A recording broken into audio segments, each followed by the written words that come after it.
Meeting in the building. And you already know what it is, man. I got my guys in the building, man. Let me bring them on up, man. We got Patton, a.k.a. The Streets, a.k.a. The Mailman. Activated. In the building, y'all already know what time it is, man. And we got our killer, man. The killer Cal in the building, man. Y'all already know what time it is, man. And we'd like to thank y'all for tuning in and welcome y'all to a great show. There's the Texans on 3, man, and we welcome y'all. Y'all are in the place to be. You're on the right place. You're in the right place. You ain't in the wrong place. Man, I just want to start off with something real peculiar. This time last year, do y'all remember this time last year that exactly right around this time we were hearing rumors that other teams were looking to, take Bobby off our hands, and us in Texans land, I know especially me, we were having a fit. We was like, please don't take Bobby. Don't take Bobby away from us. Bobby done did so good with CJ, man, and you know what I'm saying? It was just going to be a travesty if we lost him. And I remember how happy I was to hear that he stayed around. You know what I'm saying? What a difference a year make, man, because now we are in celebration mode that Bobby is actually up out of here, y'all. I didn't get Bobby. Bobby is up out of here, y'all, and it's an exciting time in Houston. I mean, you got people talking about throwing stuff on the grill, all kind of. I mean, like it really don't take too much for a Texan to throw something on the grill, but it does have to be a special occasion, and I think this crosses the threshold of being special. How do you guys feel about that news, man? First of all, it ain't got to be no special occasion. It could be a goddamn just because it's Monday, because it's Sunday, because it's Tuesday. Goddamn, I woke up today. Goddamn, I got a fresh bag of charcoal. Goddamn, I paid my mama light bill. Goddamn, hey, look, you ain't lying. Nigga turn around and see a bag of charcoal and be like, I'm gonna throw something on the grill. I ain't know I had a bag of charcoal in here. Let's go out there. Come on, man. Put something on the grill, man. Right now. Come on now. Shit. Hey, what they say, throwing Schottenheimers on the grill. Schittenheimers on the grill. Hey, man, I'm gonna tell y'all this, man. I'm happy, bro.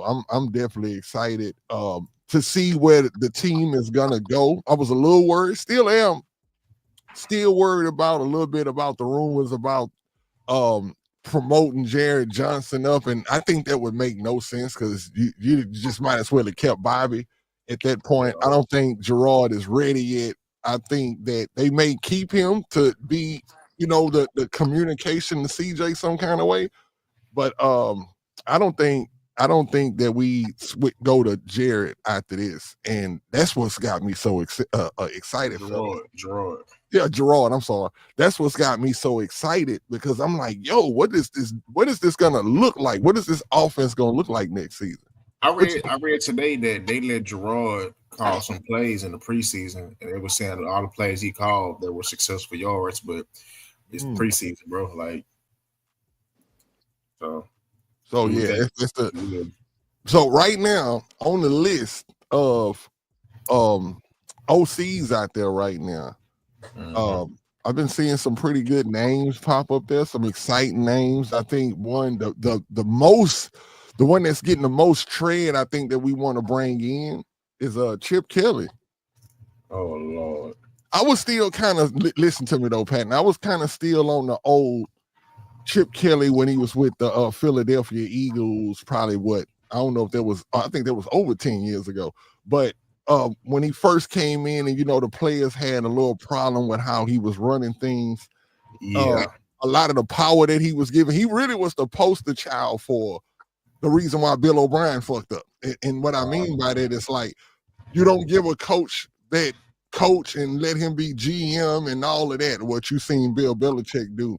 And they kind of gave him all the keys and he kind of crashed the ship a little bit. But something that I seen that was interesting was something that happened last year. I mean, 2 years ago at D'Amico's press conference.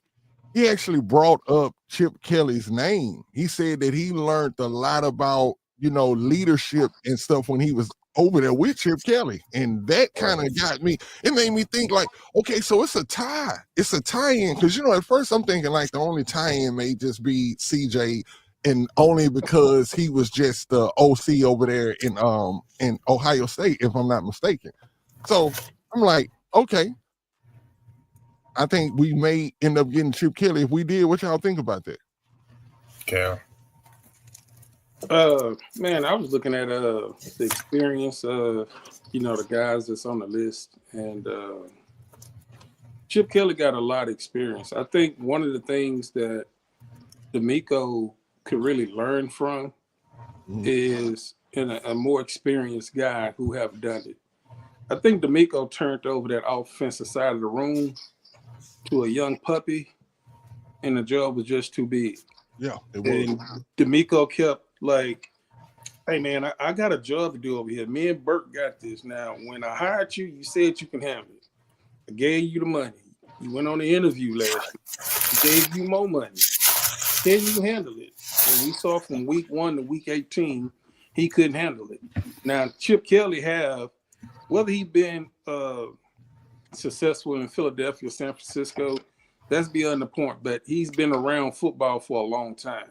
So I know if D'Amico gave him that room, D'Amico don't have to worry about like what's really going on. So Kelly has the most experience. People throwing out Clint Kubiak. Me, honestly, I haven't seen enough, but be honest, if his last name wasn't Kubiak, would half of Houston fans be jumping out the window for him? I don't know. I doubt it. Yeah, so that's the main recognition. Gerard Johnson, his experience is just like, don't tell me anything about Josh McCown. Josh McCown has only been a QB coach for 2 years, one with Carolina and last year with Minnesota. So throw him out the window. If Gerard don't get a chance, Josh McCown definitely don't get a chance. So, it's going to be a familiarity with having Clint Kubiak because that's who his dad drafted, D'Amico, just the closest, close association with everybody. So mine would be Chip Kelly. And, I'm going to stop right at that. Like Chip Kelly, I don't know anybody else. I'm thinking Chip Kelly could be the best hire. Yeah, I'm that's exactly how I feel. What you think, Pat? Oh, excuse me. I gotta go to a taco truck. Both of y'all, Team Chip Kelly. That's who y'all want, both of y'all? He just won a national championship, yeah, right? if I'm throwing the name out there right now, like he's tied. He's coming from CJ Stroud School. I think he can do some innovative stuff. I think he can do some innovative stuff, though. I really y'all know that. Kind of what Larry was saying. Everybody that know me know that I'm a Michigan man. All right. I don't have nothing personal against Ohio State players because my quarterback is one. I don't have any personal vendetta with the coaches that coach there. They ain't know no better. That's why they went there. But I will say this: if I have to pick a guy, I only have 2 guys. My 2 guys are Doug Peterson and Clint. And I'm more so, this is how I view it. Doug, Clint, right? Mm-hmm. Doug is hired because he's proven he's one of the head coach level. He's one of the OC level, right? Mm-hmm. Now, granted, I feel like he got lucky when Nick Foles got hot, when they did the Philly special, they beat New England in the Super Bowl. That's how I felt, right? Mm-hmm. But shout out to them. He was also an OC with KC. We know what KC got. They got everything on their side. Just being a great, great play caller and just only having to focus on play caller, he would be the guy that's the most experienced, most polished, the better resume. I understand people like Clint because of how he turned things around in New Orleans. Now, let's dive into that real quick. Okay. When Clint got to New Orleans, the Saints' offensive line was not built for that zone scheme. The same problem we have here, right? Stay with me. If Clint comes here as the OC, that man's gonna need total control of how far as being able to revamp that offensive period. Not the quarterback, not the receiver, but we talking about the offensive line. You're gonna need to go get a real fullback. I feel like with Doug, he's gonna move people around, put them in the right position, and get the most out of them. Well, he got Super Bowl. He has Super Bowl experience, so I like that. Yeah, on both sides. I mean, he's my number two. He is my number two. I have to admit. You're number two. He's my number two. Who I would like to see. Like I want to. If it's not Chip Kelly, I would be excited about Doug Peterson. Even though we've seen what he did with the Jaguars, I think, and we've seen this happen a lot of times. Well, hold on. Let me comment on that real quick. Mm-hmm. Do not judge Doug by anything you've seen that he did in Jacksonville. He walked into a situation where he was undermanned and like I can say, well, undermanned. You know what I'm saying? Without trying to be too disrespectful to the Jaguars, but still fuck them. But there is no fixing Trevor Lawrence. It's not. You know, you have the number one pick. He did good in college. He was coming behind Deshaun Watson. It looked good, right? Mm-hmm. I don't care how much perfume or how much cologne or how much bleach you put on a pile of shit. It's still a pile of shit. You get what I'm saying? Mm-hmm. So, for anybody out there that's just watching this, please do not judge. Yeah, judge him. And that's what I was just about to say. I was going to say, normally when a coach is a head coach, but he's a good offensive coordinator, when he goes into that responsibility of head coach, his hands might not be as much as like how D'Amico is with the defense. He gives his offensive room. He respects them because that's where he comes from. So he tries to give them that respect to be the OC and do their thing. But if Peterson is put back in another offensive coordinator position, he gonna clown. Yeah, he gonna be off the chain. Just like your boy who just got hired back over there in New England. Josh McDaniels. Every time he's a head coach, he that's a perfect fucking example. Only thing is, Big Doug that won. Mm-hmm. He's proven that he can win. You know what I'm saying? Hey, I want to speak on what Larry's saying right here, right? And I just want to speak on a hypothetical, something hypothetical, right? What if, and this is hypothetical, y'all, but what if there's what if D'Amico's clearing out this space because he had a conversation with his other old coach who's has an itching, who's seeing CJ and at home scratching the arms of his couch is probably scratched the hell up, man, and he probably just thinking like, man, I would just love to have one more shot at this thing, man. What if it's Gary? Would y'all how would y'all feel? Y'all wake up in the morning and you see Gary Kubiak has just been hired as the offensive coordinator for the Houston Texans. Are you happy or are you sad? Yeah, I'm be extremely happy, man.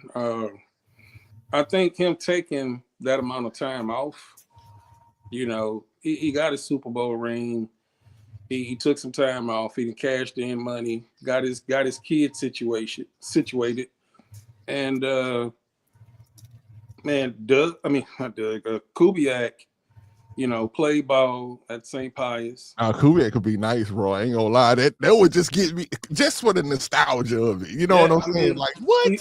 He played. He's a high school legend. Like that was back in. I think it was the late 70s. Kubiak was a legend. Like I think they won state championship in those private school states and them.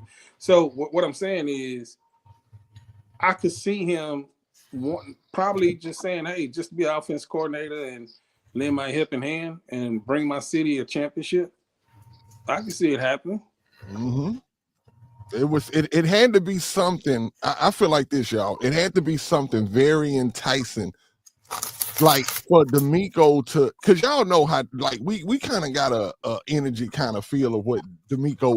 He kind of didn't want to do his friend like that. I think that's why it didn't happen like right after the season. But I think the fact that it didn't happen right during the season. That's what it was. During the season, and the fact that you still had CJ talking about going into a third year with him, I think that was like this decision kind of came like on some, I'm finna have an opportunity to do this. But if I got the opportunity to do this right now, which will better my team, then let me do it. So I think he done it for a reason. And the good part about that is that I think he already has in mind what's going on behind the curtain is already happening right now. I don't think they searching. I don't think they probably even gonna have interviews. I think they already know exactly who's finna fill that position. That's what I think, y'all. You got to have interviews because of the Rooney Rule. You think so? You got to coach the coordinators too? I thought they were just head coaches. No, it's coordinators now, from what I hear. Yeah. Oh shit! But I mean, so we have to do that. It hasn't been publicly announced, but Gerard probably already had an interview. Oh, okay. I think they're probably going to announce it. Like this Slowik decision, in my opinion, like when the game was over Saturday and the coaches had to report Sunday, they probably let him know then. But it was also giving him time to, before it hit the media, go home and talk to your family. You got to put your house on the market. Me and Casario, let's look around the league and see, where you can go. Like, I think D'Amico is that type of dude. Like, he's just not going to just drop the axe. I know people saying, why you didn't, fire him like halfway through the season or whatever, which would have been cool to see if Gerard Johnson could call plays, but it didn't happen. D'Amico probably didn't want that distraction. So it is what it is. So I think between Sunday up until now, it was time for him to just like, okay, hey man, make your phone calls. You got the recommendations over here. Let's see where you can go, talk things over with your family, and we'll announce it Friday. But they were already on the phone like that Sunday after they told Bobby. Then they probably already called Chip Kelly and all the Kubiaks and anybody else that they wanted, saying, "Hey man, stay tuned." Yeah, because now if you coming in for an interview. Yeah, because now if you look at the news, right? Earlier in the week when we were hearing about Strausser being fired, I think what it was saying is that they are gonna let him go. I think they made those firings official today too, right? Yeah. Yeah, so you might be right what you're saying, Killer. Like it makes perfect sense because even though we had word that Strausser was leaving and the Coe Strausser was gone anyway. Yeah, it's like they actually did that today. They actually made it official today. So yeah, I definitely think that they have a plan that's already set. And one thing, like, it makes me so excited because it lets me know like we didn't slip back into incompetence, because that's what I was worried about, man. I was like, yo, we go back into the season with Bobby. Here we go again as a Houston Texan organization. Just putting emotions in people's, like, sometimes you like what I've been hearing a lot of other people say is that it's good to see that D'Amico is like, hey, whatever's good for the team, and that goes for everybody. That's not just, we're not just holding players accountable, we holding the coaches accountable in here for the betterment of the team. You got to go. Like, you know what I'm saying? And if we got a better situation, which I'm telling y'all, if a better situation arise, then that's why he like, yo, we gonna let you go, Bobby. We actually have some good a good candidate or good candidates who can actually come in here and change this. Because I believe whoever it is that they finna let come in, y'all, I believe that they finna like let the, how can I put it, the offensive coordinator is gonna get hired first. And then I think they're gonna hire the offensive line coach. Like, all of this is gonna be lock, key, and step. You get what I'm saying? Like, I think a real bright offensive mind is about to come in, and that's why I'm trying to tell y'all that either Chip Kelly or a big name like Gary Kubiak or somebody that can come in, that, or Doug Peterson, somebody who has a track record is gonna come in and they're gonna give them the keys. Just like they gave Bobby. They're gonna give them the keys and they're gonna say, this is your offense, this is your offensive line, and boom. So I think even our offensive linemen, right? I've been thinking about them too. I think they should be a little worried. And Think so? yeah, because we don't know what scheme is about to be. And this offensive mind is gonna come in, is gonna want certain players. And they might not just want what's on this offensive line already, which we know certain players are gone anyway. But I'm talking about the style of offensive line. We might have a different style offensive line, yeah. It depends. Yep, it depends on who this like. I don't now if Kubiak comes in, okay, cool. Maybe we can, still keep Tunzel and blah blah blah, whoever else. But if there's somebody else comes in with a way different type of offensive line scheme, that can actually shake up the type of shape. I mean, pause, but the type of attributes and shape and sizes of these players. It changes with who comes in there, and that's what it is. Read what Brandon said. He said, I think OC will walk in and say, how do you expect me to do anything with Kenyon Green, Sean Mason, and Schultz? Now, that's an opinion from the fan standpoint. Mm-hmm. And let me give you the opinion from Nick Caserio. Nick Caserio going to tell the offensive coordinator and whatever offensive line he's going to hire. He's going to say, we invested in Thompson. We can't let him go, not this year or even next year. Like, I think Tunsil will be an anchor. He probably will be an anchor because you can run him in multiples. Like, he's just a good left tackle. He just ain't a good run blocker. But I was just thinking if somebody was heavy on the run, like what I'm saying is Nick Caserio is going to go to that offensive coordinator because Nick Caserio, he re-signed Tunsil. He re-signed Titus. Those 2 first-round picks. Kenyon Green is a first-round pick. Still with 1 more year on his contract. A Juice Scruggs, 2nd-round pick. We know that Shaq Mason may be gone. Fisher, 1st-round pick. Who else is? Fisher was a 1st-round pick. Talking about Blake Fisher?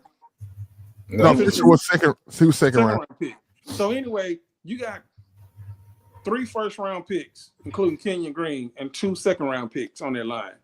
Nick Caserio gonna be like, hey, I know damn well I didn't miss on all this damn talent. So he gonna ask the offensive coordinator, hey, is there anything on film that you can see that you can, like, it's a reclamation project? Yeah, look, and I totally agree, and not to mean to cut you off because I want you to continue your point, but I do want to say because somebody can come in and turn Kenyon Green to a beast. I don't think he's beyond saving. You think it's impossible? No, I don't know if it's impossible. If you can save Kenyon Green as a productive blocker, overall blocker, then you can reinvent Dalton Schultz as a blocking tight end. Oh no, you can't see that happening. Like this is the thing with Kenyon, right? We know Kenyon can run block. He can maul. That's what made Quentin Williams kick his ass early last year because the first play of the game was a run play. Yeah, and he mauled him, and Quentin was like, "Oh, okay, that's how you getting down." And Quentin just wasn't ready for him that, for the rest of the game. He wasn't ready, bro. He was like, wait, he took it easy on him, and then Kenyon overshined, and rest of the game he was on his ass. I'm finna little ball you. Yeah, he said, I'm finna little ball you. You think you just really made some plays or something like that. I'm truly about to little ball you. Pastor ass. What's good, Pastor? Hey, what's happening, man? But yeah, like I said though, man. Oh yeah, Killer got the fans up in here, man. Yeah, he checks fans all the time. I already know. What's up, Yvonne? Or Eve, I don't want to say Yvonne and I'll be putting something on your name that's not, but we gonna call you Eve, like the girl that was signed the Rough Rider. But let's see. The thing is though, like I say, y'all, we are celebrating the fact that, you know what I'm saying, that we have gotten rid of Bobby Slowik. It wasn't a slow burn, it was a quick burn. They actually got him up out of here. I was a little afraid, like I say, when early in the week when I heard CJ say, "Hey man, going into Bobby, a third year. I think that it's gonna be this, that, and the other, and I look forward to it. And I'm like, because I know how propaganda works, right? And I know that normally the players kind of get told like what to say and what not to say sometime in an interview. And I felt like him saying that could have alluded to the fact that they were keeping Bobby. I'm like, maybe he heard something that we ain't heard, and they trying to get him to say something to give Bobby a push so us as fans can be on the outside looking in saying, well, I guess if CJ trusts him, I get, but that had me a little nervous, y'all. So to hear that Bobby was fired today, I'm not gonna lie. This here got me more excited than like hearing about the new uniforms and all of that stuff. Like I'm excited because I know this is another step in us progressing forward. This ain't a step back. This is a step going forward. These are the steps we have to make for us to get better. And I'm just glad that D'Amico is like, hey, I'm gonna chop the head off of this no matter what. I don't care what because I'm not severing our friendship, but I am severing this loss. I am this losing because, like everybody's saying, I totally agree. If we had better offense, let's just say if we had the offense. No, I can't say that last year because we faltered out in the playoffs also. But if we had a better offense, man, we'd probably still be playing football this coming weekend. Maybe. The defense was a championship defense, man. They for what we did to Kansas City, bro, they should give the city hope too as far as the defense goes, because against an Andy Reid-led offense, like you had Kamari Lassiter and Stingley, like I think they didn't give up a catch that game. No. You know how impossible that is? The catches the receivers did catch, they were like lucky as fuck. Yeah, but like, do you know how? I think it was only 2 catches at the most, though. But do you know how? Xavier Howard caught like 3 or 4, but the ones he caught one that long pass when Mahomes got hit and the ball just flew in the air. Mm-hmm. That was pure luck, and the other ones were like quick little hits to the outside. But let me say this real quick about the defense. Mm-hmm. As good as it was, as good as it's been throughout the season, there is still room for improvement. And I don't know if you guys went back and watched the game. I did, but I only watched defense only.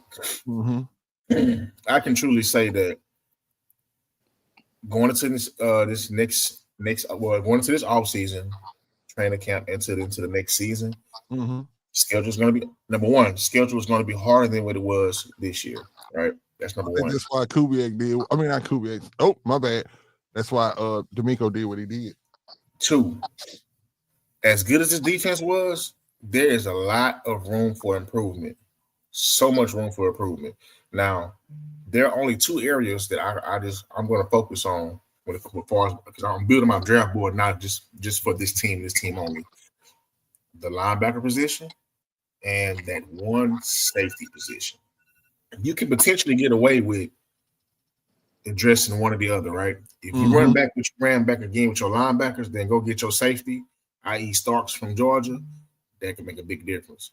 If you decide to go away from the safety position and roll with what you had last year and then address the linebacker position, going, i.e. once again, of the Georgia Bulldog and Walker at the linebacker position, you got a guy, you can't go wrong either way, right? But you have to do something, because when we play Kansas City, the way to beat them, there's 2 ways to beat them. Either they're going to beat themselves or you got to create turnovers. Both times we played them, I can't remember the first time, but I know this last game, there were no turnovers. None whatsoever. So you got to be able to create turnovers, bro. Like we watched the game live, bro, and I felt like, hey, where is this elite defense? Where is it? And when I say where's the elite defense, I'm saying like, yo, we ain't getting no turnovers. We done turned over the best of them. You know what I'm saying? We done made Josh Allen have a bad day. We done made Jared Goff have a bad day. We made every bad day have bad days, and until we played what the league would say the best quarterback not have a bad day. So until we able to get, and Lamar Jackson. There's 2 guys. Those are 1A, 1B quarterbacks, in my opinion, for the best in the league. Mm-hmm. You got to to turn those guys over. You can't get to the AFC Championship if you got to go to Baltimore or if you got to go to Kansas City. Hold on, boy. I'm just hungry, man. Kansas City.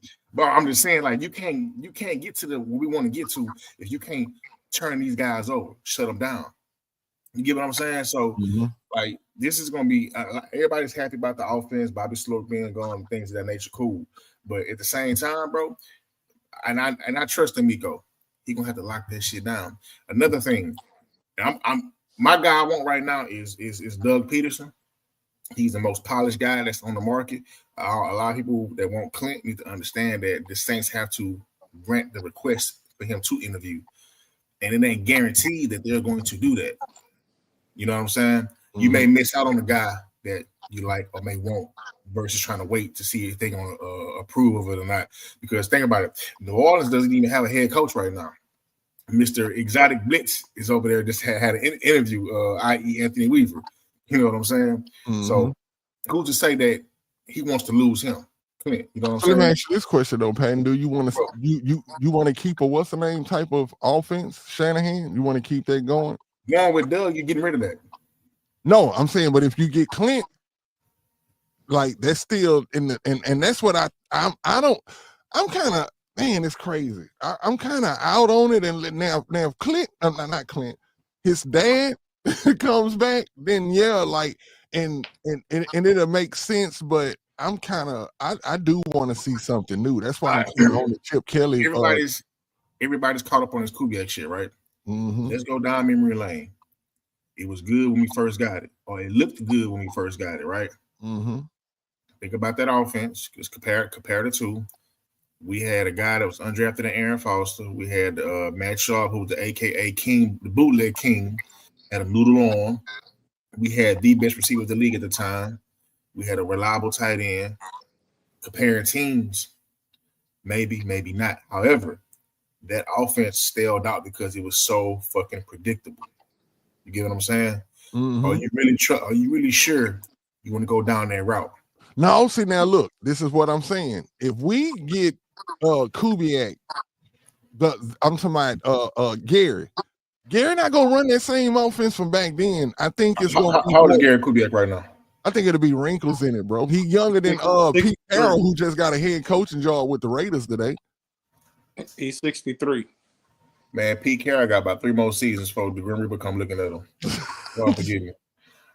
I wouldn't do it, bro. Like, that's just me. I get like, okay, this gonna sound funny, but y'all want Gary Kubiak back, you might as well go see what Owen Daniels doing to be the tight end coach. You might as well go see if Aaron Foster want to be the running back coach. You might as well see. Hey, what if something like that about to happen? I mean, goddamn, bro. You might as well see if JJ want to run it back this year. Like, you know what I'm saying? I do. Like, I get what you're saying. But that is the reason why I'm cool with this my team. I got to roll with Gary is like probably what? Honestly, I can say even without even knowing who the third person will be on my list, I can still say that Gary will be like my 4th choice. So it will go like this: Chip Kelly, Doug Peterson, the guy that's up under the McVay tree, who the Jets are looking at right now. If he doesn't sign over there, I will be interested in him because I just want to see CJ in an innovative, real changing offense. I think what Chip Kelly brings to the table is one of those kind of like college based, but so innovative, like you bring it to the game and it take people probably about 2-3 years to catch on to it. I just think that he gonna bring something that we and us as fans, you know, we just want to be able to be on Sundays or whenever they do play and look at them and say, hey, that looks innovative. Because like even when we would see Bobby with his trick plays sometime, right? And I heard somebody say something earlier when I think it was Seth Payne, but he was saying like people were getting used to his scheme, like his scheme from last year. He brought it back this year, and people adjusted, but he didn't take his time to say, okay, now if people start adjusting to this, then I'm gonna start doing this. And I think what that problem was is that people started understanding not just they understood the formations, and they understood the tendencies of the and so they were able to shut down plays, even like the plays which I don't understand why. We all know, if I was to ask y'all right now, what is Bobby Slowik's favorite play? What would y'all say? The wide receiver screen? Yeah, the wide receiver screen to Nico Collins. Like, that's his favorite joint. He gonna try to call that mud about at least 3-4 times a game. And it's a good play when it works. But it seemed like what, this year it might have worked the first 2 times we try to run it. I mean, even when D'Amico came back, I mean not D'Amico, but Nico came back against the Cowboys. Remember he ran and shit and he got called back? Hey, I was there for that play. It was stupid, and we should have audited them. Bro. Audible out of them. The only one that worked was Diggs just decided to scramble. Yeah, like Diggs made it look like it was an actual good play, and it was bro, that play happened where I see it, and like as I'm watching Diggs, like I see the play, right? You know, over there we standing up watching it. And it was supposed to be a pass to CJ. CJ just started, he just ran and he just like running like this. CJ didn't turn around or sell it or nothing. He just ran. And Diggs was like, what the hell? See the little path. And yeah, that's exactly what it looked like. It looked like Diggs looked like, hold on, bro, ain't even looking. What are you doing? Let me take this in, bro. And it's like, and another thing too, whatever the next OC comes in, right? Because I know y'all heard CJ say this, and I want to know what y'all think about CJ saying that, you know, hey, I'm going to get my body right, you know, on this off season because he's going to be running a lot more. What do y'all think about that? Y'all think he's actually going to do that? Or you know, did he, like, I don't know why he had to say that he would or anything like that, because I'm about scheme, man. Don't tell people what you about to do, but I do think it's obvious. I think it's obvious. I think he's about to become, I don't think he's going to become Cam Newton or Lamar Jackson, but I do see him running more. And whatever this system is going to be, I just can't wait, y'all. I really honestly cannot wait, because right now, I can't even imagine what the offense is going to look like right now. I can't even imagine the players. Like, once we find out what this offense is going to be, then we can start imagining, like, oh, okay, I done seen his offense before, and he normally has this type of player and this type of player, and we get to see if our personnel matches up with that OC. Let's do this. Y'all guys y'all can double team or however you want to do it, but both you guys, like, y'all want Chip Kelly, right? So yeah, imagine you might have to go back, think about it, and we probably catch back up on the next show. We should come back to it when we got a full assessment of it. But go look at Chip Kelly offenses when he was with Oregon, Philadelphia, and San Fran. I don't want to go look at that, but that'll give you an idea. No, I know to kind of give you an idea, but I do think that, see, one thing, Chip Kelly, what goes up right up under his name in parentheses is going to be innovation. If he had problems with the, like, dude just want to, like, why? How come that offense in Ohio State didn't get shut down? Like, how was he able to do so good with Ohio State if, you know, he's got this old offense that everybody should know right about now, because he changes it up. And, like, he's been places and he's made mistakes. I don't think he makes those mistakes. You know why he was able to do that? Why? Because in college, there's this thing called NIL. Mm-hmm. Ohio State paid the most money for that team they had this year. It's pretty simple. Recruiting, like, that's another reason why guys like Nick Saban is like can't coach the game no more, because players don't care about tradition and want to actually work hard. These players, and I'm not mad at them, you know what I'm saying? Get your paper, man, get that bag. Mm-hmm. But when I got a kid coming from high school that's coming off Section 8, he in dead end right now, like, he trying to go to Stephen A. shooting outside his window, and I'm gonna offer you $10 million to come to my school, goddamn, in Florida or in Oregon. I'm gone. And if that same kid get an offer to go somewhere else for another $15 million, guess what? He's gone. You know what I'm saying? So, and I'm gonna say this: is when there's money to be, when it's legally to throw, when you can legally throw money around in college, you're gonna see teams that are that would have never been thought about when the championship starts to win championships going on later on down the line. Mm-hmm. And y'all know I'm a Michigan man, so I'm always be biased, but I'm not gonna be biased for this conversation. You got 2,000-yard running backs. You have a plethora of what they call them, gazelles, impalas, deers, whatever the word is, at receiver. You know what I'm saying? Your offensive line is good. The defense is pretty good. But these guys came from everywhere to here because of the bag. That quarterback, bro, Will Howard, if he goes to the league, bro, he gonna be 1 and done, 3 and done.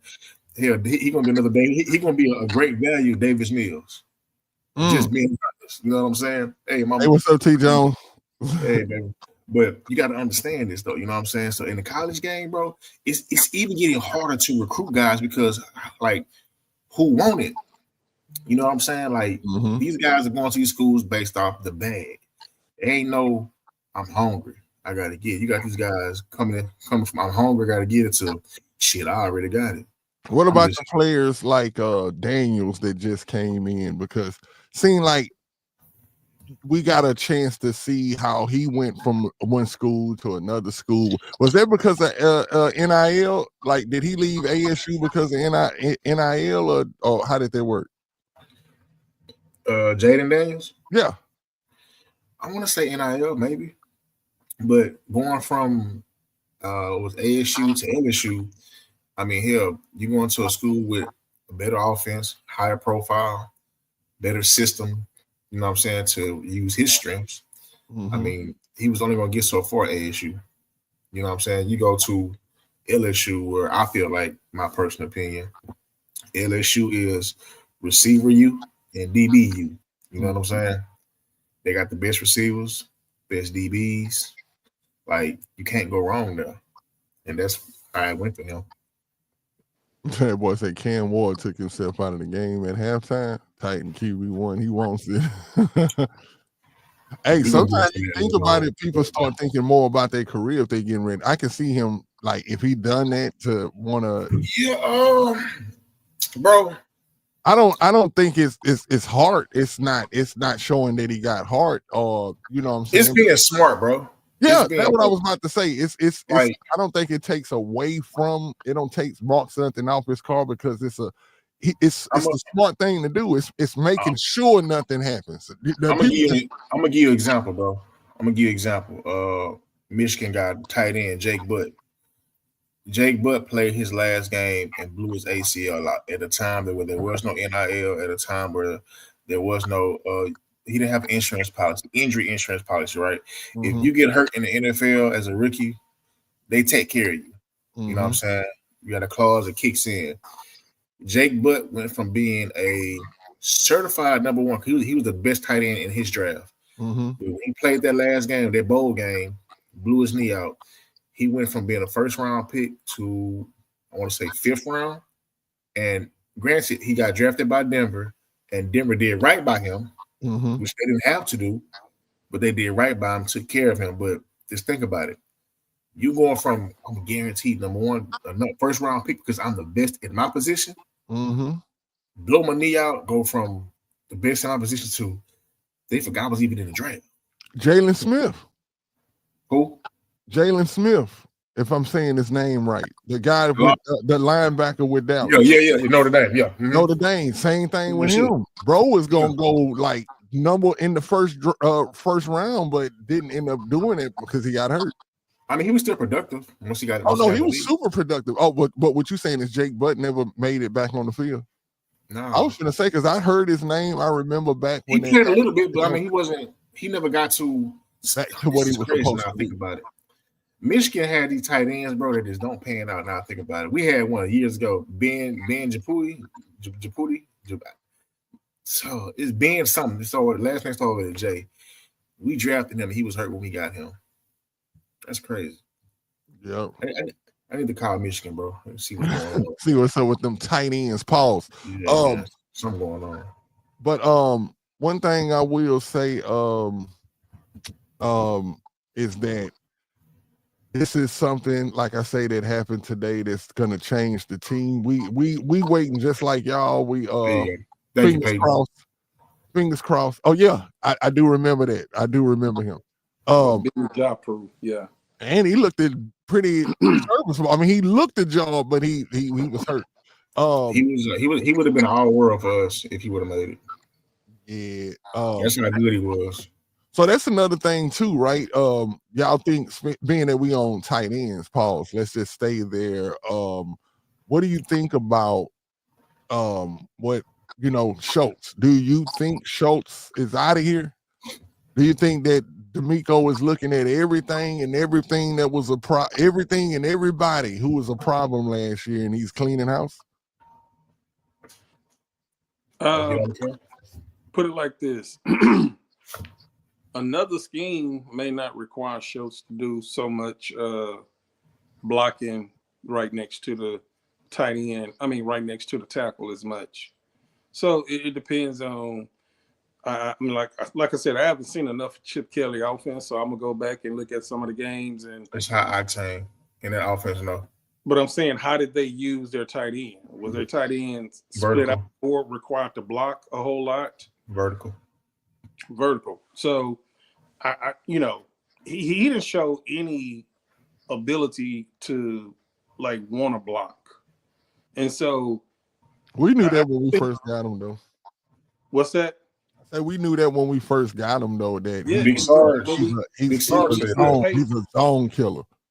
But can you get him? Can you get out of that contract where it doesn't affect you as much? And if you can move on from him because of his lack of effort, then I could see, D'Amico saying, "Well, now I don't think it's a place for him here." But if I don't know what that contract is going to do, and I don't know what another offensive coordinator will look at him and say, "Oh yeah, I can work with him." I'm not going to. I do want to see CJ get one of those types of tight ends that you see, like that the Raiders drafted last year. I know you got to pick those way up in the draft, but I know I just want to see us with a serviceable. Maybe we can get somebody in the third or fourth, somebody who slips. I don't know, but man, I just want to see us with one of those George Kittle type. Mark Andrews. I just want to see us with a dog at tight end, bro. I just think I thought QT was that, but he always hurt. Yeah, and even though this year he actually wasn't hurt that much, but he just didn't show up. He did that. He had that touchdown. Listen to what you just said. He wasn't hurt as much, but he was still hurt. But he still didn't. He didn't take his opportunities. The times that I seen him on the field, the ball didn't go to him. It used to seem like every time Quentin Tarantino, whatever his name is, Quentin Tarantino was on the field, bro made a play.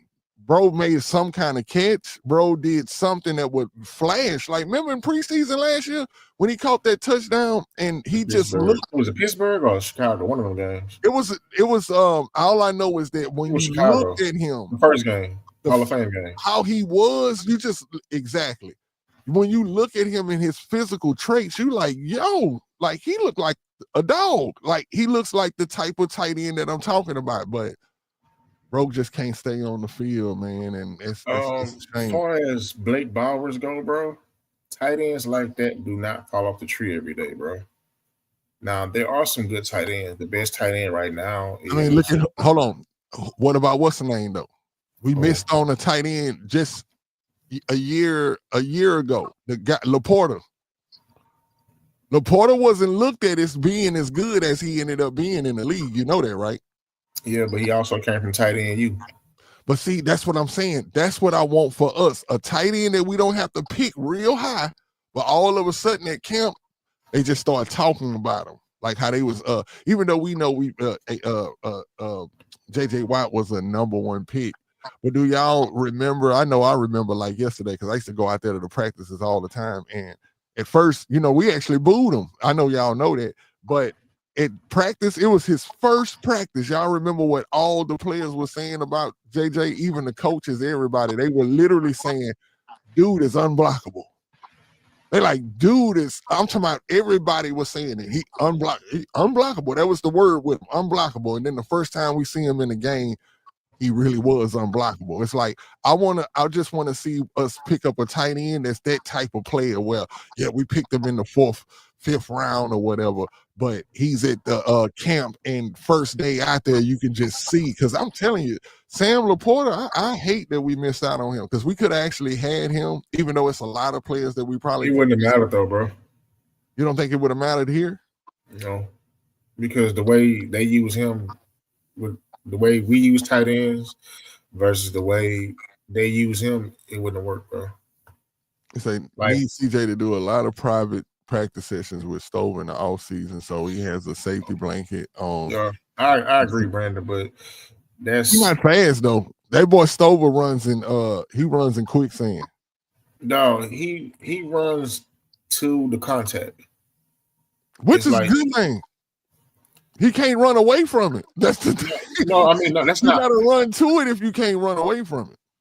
Understandable, so, but you get your weight up, get your strength up. JJ. We all did. We was like, who the hell is that?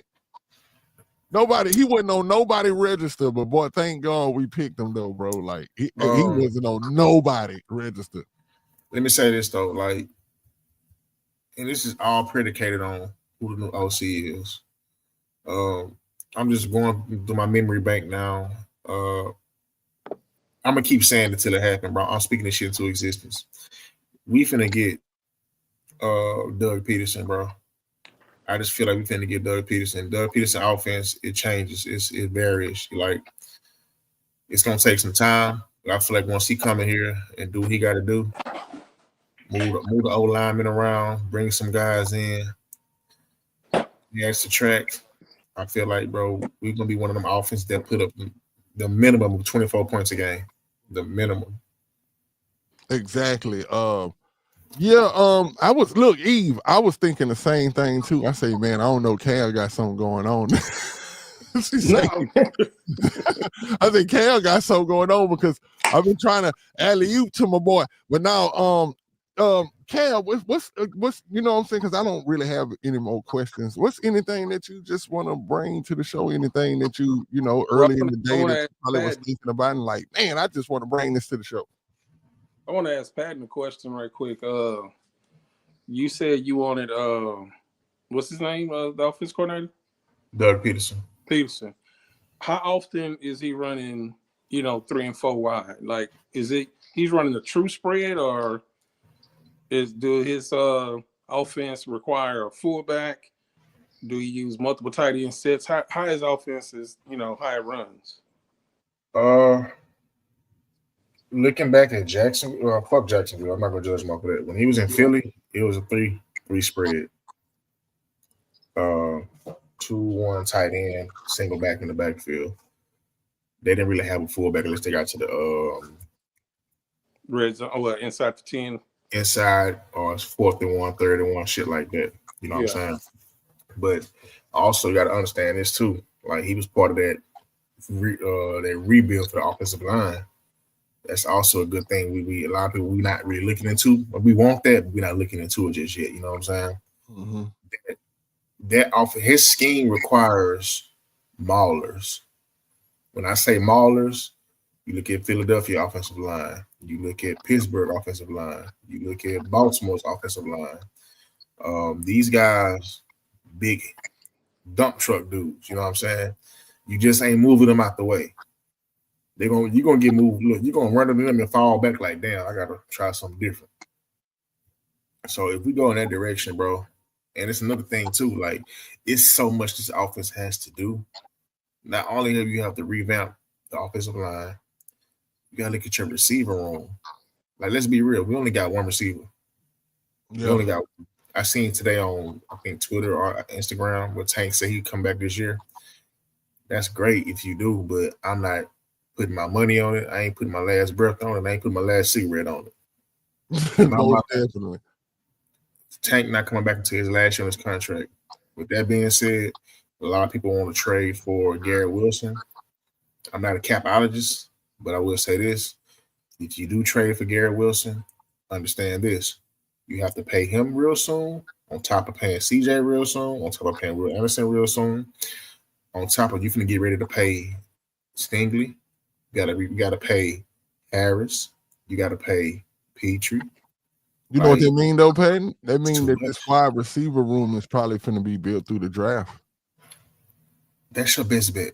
It's probably finna be built through the draft. Like that's the if you can get. And look, I like Garrett Wilson, but he's not a number one. He is not. He's I like Diggs. Yeah. Hey, bring up Dr. Payton comment. Exactly. There you go. What else was I gonna say? Yeah, Garrett Wilson is not a number one. He's a true number two. Now, with CJ playing quarterback, he could be a number one. You know what I'm saying? Mm-hmm. But you're gonna have to draft a receiver. You're gonna have to draft a lineman. You're gonna have to draft a linebacker. You're gonna have to draft a safety. Like this is gonna be and then on top of that, you don't have a lot of draft picks, bro. You only got like 4 or 5 draft picks. I know, and that's so we definitely traded back. I think somebody said we have first, second, third, fourth, and 2 fifths. No 6, no 7. Quick, hold on. Damn. Yeah, also, we might have to trade back all the unsigned free agent track. Also, it was pointed out by AD. He said that even if you don't re-sign Stephon Diggs, contractually you still have to gotta pay him. $16 million. Mm-hmm. So that's pretty much one guy that's probably going to come back. That's number one. Number two, we don't know really. Like, I understand how Mitch and Hutch looked in this offense, but if Bobby was that inept to get them involved, what would Peterson or another offensive coordinator, how could he get them involved? I agree. You know, because we really don't know, because nothing was really schemed. Hey, man, nothing was really schemed for those guys. Like, they may had like maybe 1 or 2 big targets a game, but it was nothing to, you know, get them in the flow of the game. Not saying that each one of them deserved 4, 5, 6 targets a game, but it was weeks that went by and they probably only got a target here, a target there. I mean, what would Peterson do? Like, could he scheme them? Like, we don't know what their talent is because Bobby Slowik did not utilize them properly. Yep. And I believe that. I mean, as you saying it, my mind is opening up. Like, yeah, that makes a lot of sense. Like, you almost putting my faith back in them boys, at least to give them another shot. Because in another offense, maybe you can get the Mechie. Like, because I know for all of us that watch Mechie, right? We know what his ceiling is. His ceiling is a good number 2. He that's his ceiling. I think his floor is Yeah, we see his floor. Yeah. Yeah, the bro ain't got no carpet. We straight see his flow already. I'm talking about we seeing exactly what he is. And that gives me a little hope though. I do have a lot of hope for, you know, the team and stuff like that. And I do think that if we did get him under another OC, that maybe even Hutch. Maybe even Hutch. Brandon got it. Okay, cool. I just looked it up, but Brandon got it though. Yeah, the picks. Yeah, that 5th round pick is from Buffalo though. Oh, okay. So we got 6 picks: 1, 2, 3, 4, 5, and 7.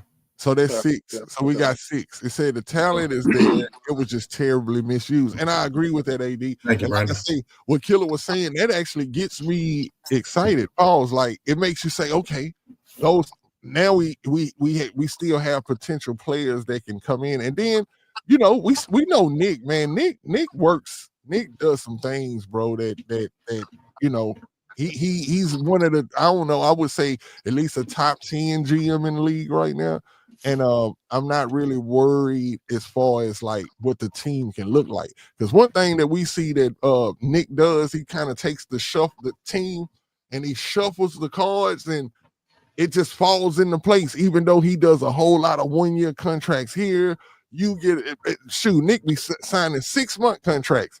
Like but it always work out. And like we talked about in the other show, we don't really have to get back to it. We know that we got to bring back those defensive linemen that actually showed out for us this year. We know that on the defensive side, as far as the like what you were saying earlier, Patton, there's, to me, and I think we said it in the show before, that we only have about, if you looked at the defense as a whole right now, there's probably about 2 places that can be upgraded. You know what I'm saying? And that will probably push us over the top. Is probably be the number 1 defense in the league, and that's a now I don't know where we're gonna get this from, but I'm just saying this is a Roquan Smith, Patrick Queen type of linebacker. We need like a dog at linebacker. Now Christian Harris, Harris County, I don't know. I just don't know. I seen you, they say that you were supposed to come in, and I seen they came in and they put a leash on your ass. I don't understand why, if there was some type of leash on him by the end of the year, even though he was on the field. Didn't one of y'all say that y'all seen him playing special teams? Like, what the hell? Like, if he's playing special teams, then it's like, okay, bro, they ain't worried about bro getting hurt. So maybe bro just not what I don't know. We're gonna find out though, man. But I just know that we need a dog at linebacker. We need a dog at linebacker, and we need a safety. We get those 2 positions, the defense is good. I don't think we need to worry about the defense. We need to just turn our eyes to the offense. And let me go through some of these comments, because I think something was funny. I don't know, because my partner Rob. Okay, say Metro and Tank can't be counted on in 2025. Okay, you say if we get extra picks, we would probably have to trade back in the first round a couple of times like Buffalo did. Yep, most definitely. I wouldn't like to, but for the business side of it, is looking like we may have to just to have a competent draft. Tank, no mention, yes. We need a Will Fuller at receiver and Steve Patton or Aaron Foster running back. Oh, hey, no. Will Fuller, bro. That's my boy Rob, man. I don't know about Will, man. Will, I don't know. I think Will. He's referring to like Forza Burner, bro. That's all I know what he's saying. I know what he's saying, but I'm just gonna say Will was the type of, him and Deshaun meshed so well together, bro. That was divine. Like, that was divinity. I don't think that could have worked out. I don't think Will Anderson could have went with no other quarterback and found success like he was miraculously finding with Deshaun Watson. Metri is not good enough. He's depth at best 2025. Man, I ain't gonna lie though, Larry. I see. I've been watching football for a while, and I see that bro can run routes. He can do that. Can he catch I don't know, man. It's just, maybe they can put him in better positions. I know one thing, he can run them drags like no other. I think I've just pulled up his resume. He was a wide speaking of Nick Caserio, wide receiver coach for 1 year, but in New England, from 04 to 06, he was director of pro personnel, and from 08 to 20, he was director of player personnel. Mm-hmm. So basically, all he really doing was watching film and scouting. Mm-hmm. Well, he was like he would bring up all these people. He was the head of the scout room, and of course, he'll bring it to Bill Belichick and whatever. But what happened in New England? That's not the point I'm trying to make. But I really think that there's something that Nick Caserio saw in Mechie. Now I don't think that Mechie, what the skills that Mechie has and possess, just didn't fit Body's offensive scheme.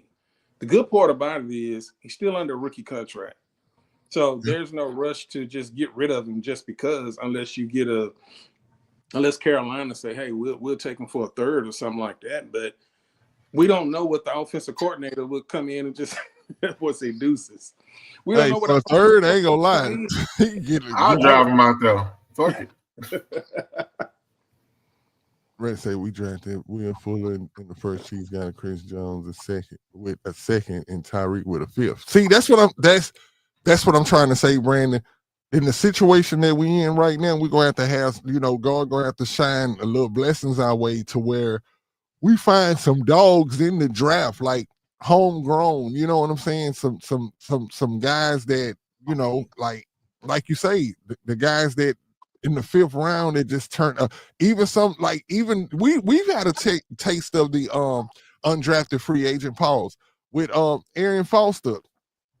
We know that you can get an all-pro player from that, but it takes the offensive coordinator, and that's why I think the sooner, and I think we're gonna get ready to end in a little bit, but the sooner that we can get an offensive coordinator in here who will then get the offensive line coach and do all of that, then we can start really preparing for the draft. Because I think right now everything is kind of like in the air until you figure out, okay, this is the scheme we're running with. Okay, now let's start looking for these players in the draft. You know what I'm saying? I think they looking at everybody, but at the same time, this is once they know the scheme, it makes it easy to say, okay, let's look at this dude. Let's look at this dude. And like somebody was saying earlier about when we brought up this the Chip Kelly, I think it was, I don't know who that was. I don't know who it was. Y'all had to remind me over there, but somebody said that, we were looking at Ohio State. Nick Casario was looking at Ohio State players. And yeah, I think that when you look at a team like that and you see who just won the national championship, and it's like y'all said, it's a lot of NIL over there and stuff like that, that just makes for a deep team.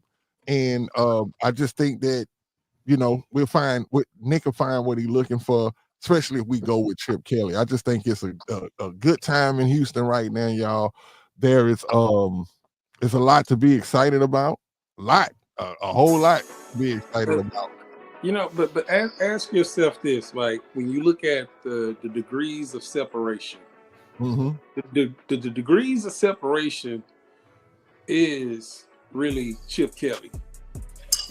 You spoke on it early, Nitty, when we first came on. In the opening press conference or the earlier press conference, D'Amico spoke highly, said that Chip was one of his mentors.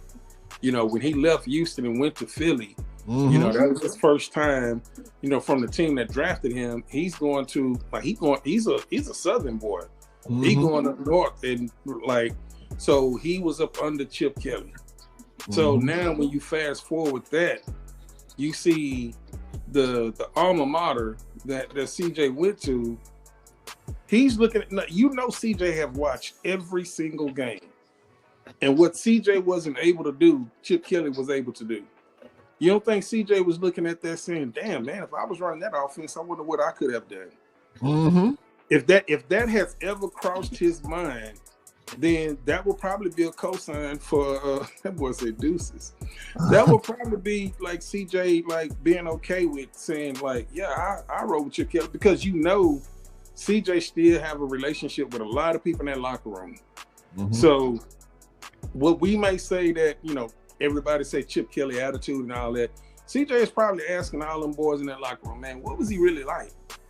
And that probably be a determining factor. So the degrees of separation from him being D'Amico's mentor to him getting the national championship at Ohio State, finally getting over the hump, something that CJ wasn't able to do. And now we're looking for an offensive coordinator.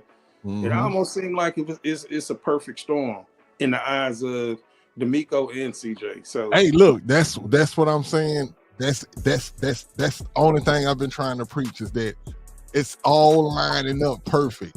And I promise today, when I heard that interview from when D'Amico was first hired, and he actually said Chip Kelly's name specifically in his interview, and his when he was entering to be the coach, I just think that it's a match made in heaven. And I also seen the interview where somebody was telling CJ, I believe it was at the beginning of the year, they was letting him know that Chip Kelly was going over Ohio State, and he was excited about that.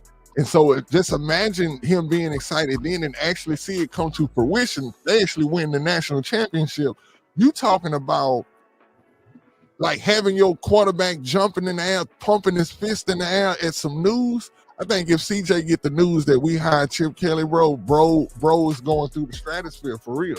He's gonna be too crunk. He's gonna be like, oh, bro, we just won a national champ. Him and K Stover gonna go through the roof, bro. And I really want to see it. Now, I won't be mad if I see Peterson. because I know what Peterson brings to the game. Because what you said too, Patton, got me excited. Pause about how his offensive lines play. You know what I'm saying? And he has some dogs. And even over there with the Jags, even though they kept getting injured, they actually put together a nice offensive line. You know what I'm saying? They just couldn't stay healthy. But you got Robinson, Big Boy Robinson was over there. You had some dogs over there. And those types, like Robinson is that type of player that you're talking about, Patton, like just a big truck. You can't move, dude just like, and that's what it is. So that gets me excited about Peterson. And like I say, further down the list, I wouldn't be mad if I woke up and I seen that we hired Gary Kubiak. I will start to worry about how does his offense change from what it used to be, and that will be a concern. But will I be happy because of the track record and the nostalgia and just the story of it? Hey, we all love a good story, and the Chip Kelly thing is a good story. The Kubiak thing is a good story. Even if it's Clint Kubiak, his son, that's a good story. But I think Peterson will be like what you call that he's like a dark horse, not a dark horse, but I believe it'll be exciting. It'll be exciting. Well, he's a dark horse to the fans. Exactly. What's going on, but yeah. Especially being that he was over there in Jacksonville. Any Houston fans that don't know ball, even though it's a lot of us that know ball, they're gonna be like, hell no, not that dude that was over there. Yeah, a lot of Texan fans just be talking shit and don't know what the fuck they talking about. Exactly. Somebody told us, I read today, somebody said, hey, we gonna live to regret getting rid of Bobby Slowik. I was like, oh my God. I hope so. Yeah, that's just one of those losses I'm willing to take. Like, Bobby might go somewhere else and be a quarterback coach, and he might do something and probably get another shot somewhere else. Who knows? But it just wasn't here, man. If it didn't work, it just didn't work. Like, you move on. Like, we've seen so many quarterbacks. I can't name offhand, but I think Kyler Murray may be one of them. Like, 4 years, 4 different OCs. Mm-hmm. Like we've seen this happen before, so it's just new to a lot of fans. Like, 2 years, the same shit. 2 years to be competent, to have a competent like the talent that you had, still with the injuries, you still should have had a top 10 offense. Yeah. I mean, there's no excuse to have a top 10 offense. I mean, you can't have a top 10 offense with the talent that you have, then we got to move on, because it's a result, a result-oriented business. Like, if you don't have the results, then you got to move on, because DeMeco has his, like, it's very seldom a guy get a chance to go and coach the team that drafted him. He don't want to mess that up, man. Oh, shit. Aaron Glenn just did. Hey, that boy AD just made me curse. I don't know about Mike McCarthy, bro. He's a good play caller, but I wouldn't fuck I'm gonna be sad if we get, because it's gonna be boring. It's gonna be boring. Hey, it was pointed out earlier. Like, I'm not for or against it, but Mike McCarthy, when quarterback was healthy, the Cowboys, I think, was top 5 for like 3 or 4 years straight. For whatever that's worth, that was a stat. Hey, good point, Cam. Good point. Like, that just changed my whole perspective right there. Well, hey, I won't be mad if I see it. Yeah, top 5 offense last 4 years. Like, hey, well, AD, my bad. That means if Bobby had a top 5 offense last year and this year, we'll be playing next week somewhere else, but he damn sure wouldn't be fired. So, Exactly. We'd just be disappointed. Like, let's go get him again next year. Let's get him next year, Bobby. But other than that, though, y'all, man, we had 295 people in here. The numbers are growing. The people are talking. You know what I'm saying? With all the Texan content creators out there, because I think all of us do a good job. But we appreciate y'all supporting the Texans on 3. If this is your first time here, we here every Tuesday, 9 o'clock, every Friday, 9 o'clock. During the season, we were doing live game commentaries, but being that, we have a little hiatus, enjoying this Cancun sunlight. We're gonna be, just concerned with doing the show and keeping y'all abreast on what I'm saying, the different OC news and stuff like that. We'll keep y'all in tune with that stuff, man. And man, like I say, I love coming here talking football with my guys, man. Y'all just don't know, like, this is a dream team when you really think about it, because there's a lot of knowledge, man, that's dispersed over this thing. So, hey, you want to be in the know? Keep on watching the show. And hey, that young buck Pat, he be knowing what the hell he be talking about. Like I can learn a lot from that young buck right there, man. Oh yeah, man. He be knowing some stuff, man. And I think it's because he done been on that field. He done been in that field. Both of y'all. Yeah, I'm the only one. Like, I used to play high ball. See, I was a high ball aficionado. See, when I used to throw, what I was known for in high ball is that I could run back at least 7 times before somebody tackled me. And so yeah. Good night, everybody. Love you. I was live at high ball, boy. You got me messed up. Throw that mug in the air. Hey, Nitty. What's up? Throw that back up what AD had just put out there. Oh, this one right here? Yeah. He say, hey, I have an idea for next season, which y'all lives, y'all hit me up. Oh, okay, most definitely, because AD, you got my number, bro. Call me. Hey, you can hit me up at any time. The number is 832-330-9192. That's the studio number too. If y'all ever trying to get any beats or studio time out there, man, we actually do everything. Like, hey, this is one-stop shop. We are Renaissance guys, you know what I'm saying? But other than that, though, like I said, man, it's been a good show, man. I like I say, it's a beautiful thing chopping it up with my guys. Can't wait. Hopefully we get some news tomorrow. If we do get the news, because y'all do, make sure that y'all pay attention, because we shout out to the group chat. Shout out to everybody that does Barrett and everybody that does the lives and stuff like that, especially Patton. Y'all make sure that y'all start pulling up to my guy lives and golly, what do y'all call them on Twitter? Exactly, it's slipping my mind. The spaces, there we go. Make sure that y'all start pulling up to my boy Patton Spaces, man. He throw them out there every once in a while, and y'all already know y'all see Killer all the time. But yeah, man, it's a beautiful thing, man, and we just glad. And shout out everybody that rocks with us, man. And we will definitely see y'all on the next show. Hey, we appreciate that, tomorrow, bro. Appreciate it, man. Hey, let me know. Let me know, because we could definitely do that, man. I'm always here in the studio, man. Cal call it the drive-by spaces. I'm gonna call it the pull-up. So yeah, the pull-up. Pull up. Yeah. Pull-up, man. So I'll make sure y'all check it out, man, because we all be in the building at that time. But other than that, though, y'all, man, I'm talking about sincerely. We really thank y'all for supporting us, man, because, like, hey, we trying to grow this thing and get it to where it needs to be. Y'all can like, share, subscribe, and follow if you feel like it. We ain't gonna put a gun to your head and make you do that. We just gonna ask you nicely, hey, like, share, and subscribe, or we gonna meet you outside. But nah, other than that, though, man, it's a beautiful thing, man, and we'll see y'all on the next show. Texans on 3, we up out of here, y'all.